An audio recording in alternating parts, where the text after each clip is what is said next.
Hello everyone, this is Scarzig and welcome back. Today's video will be a design talk focusing on Atrocity.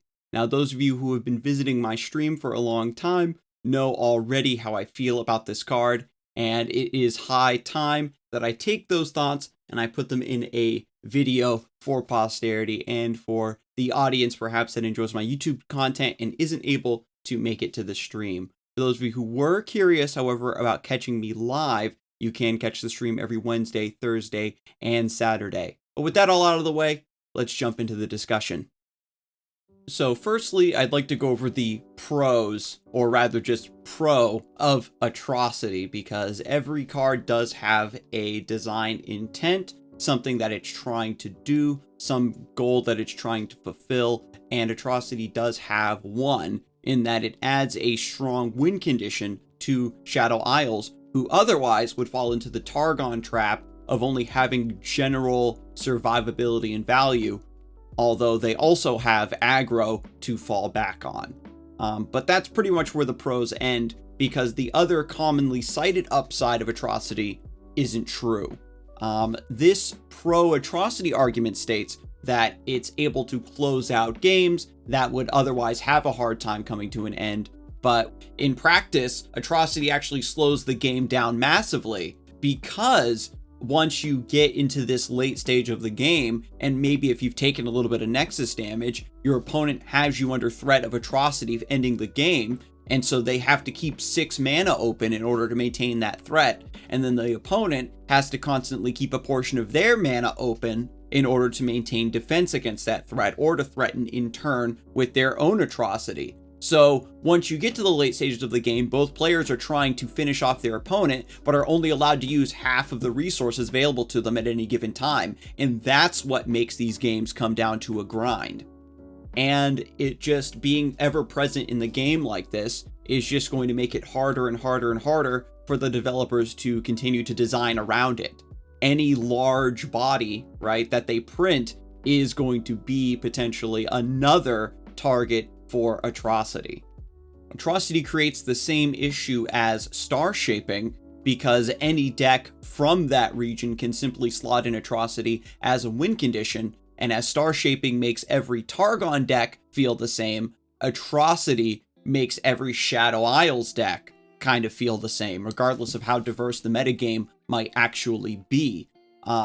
Decks that do use, or were known to use, Atrocity include Deep, Feel the Rush, War Mother's Call, Trundle Ledros Control, which is now Trundle Lysandra, Ledros Control, They Who Endure, Targon Invoke decks, Veiled Temple combo decks, Nasus Thresh, Corinna Control, Timeline's OTK, Nightfall, Fearsome decks, Harrowing Darius, the Mono Noxus decks, and all of them using Atrocity as a win condition just really makes the meta seem way more narrow than it is. And this list, it's important to note, also includes every Shadow Isles control and mono region deck that will be in the game for the rest of time. And this effectively puts control decks in a position where they don't have to win the game through board control and card advantage necessarily. They just play a more, generally more combo-oriented game.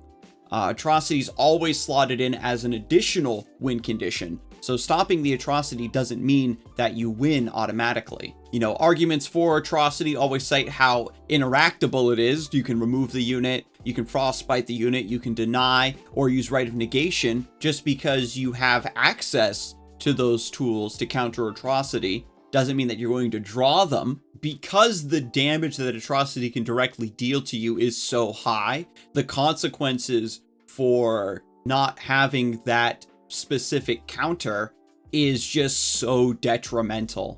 And furthermore, having access to tools that counter Atrocity is just going to warp the meta and warp what decks can see play based around what deck and what regions have access to anti-Atrocity technology. Atrocity boils all of the interactions that you've made with your opponent down to only a handful of interactions in the late stages of the game. You only care about answering the Atrocity, taking as little damage as possible over the course of the game and answering Atrocity.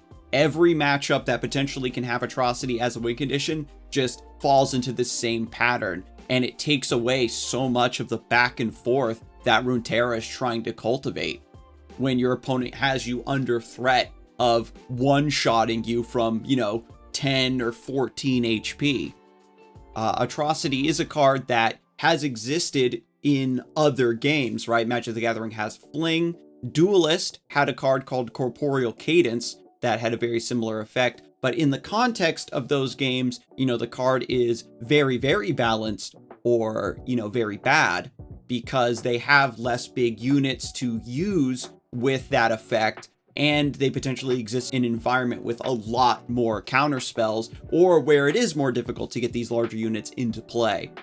Furthermore, Atrocity heavily punishes players for using health as a resource, right? You'd think that a control deck could maybe take a little bit of damage in the early game, stabilize, and then try to win through just playing massive bombs in the late game. But any deck, when going up against one that can threaten you with Atrocity, is forced to play as though they only have 10 or fewer Nexus HP. Every point of damage you take is heavily detrimental because of the threat of Atrocity and because of the big threats of huge overwhelm damage combined with that. And the sad part about this discussion is that I imagine mathematically Atrocity is a very balanced card, and there are a lot of things in the game that can allow you to counter it, but in terms of enjoyment, it just results in incredibly unsatisfying games, because either you're forced to underplay in order to play around Atrocity and you'll just die to some other win condition or get crushed by value because you can't use your maximum resources to keep up with your opponent in the late game, or you take a bunch of damage in the early game thinking that you'll be able to overcome that detriment and get finished off by Atrocity, or, the option that everybody hates, where you have your opponent on the ropes and then they just simply finish you off with Atrocity because they can just burst you even when they're super far behind.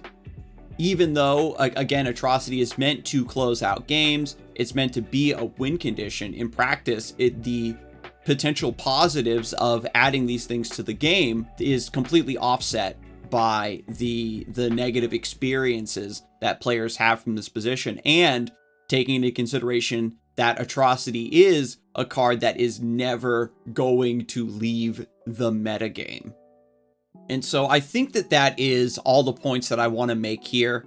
The point of this video isn't to suggest how Atrocity should be nerfed or rebalanced or reworked, but suffice to say, its existence for the game right now is probably one of the most detrimental and toxic effects. If you had any ideas about how you'd like to see Atrocity changed or reworked, let me know in the comments below. We'll keep it civil.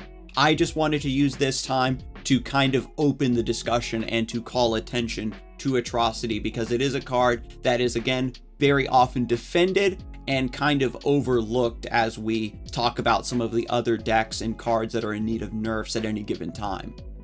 So thank you for joining me today, and a big shout out to everybody who sat through this whole video. If you enjoyed this, please don't forget to like and subscribe. I'm going to be having more talks like this coming in the future.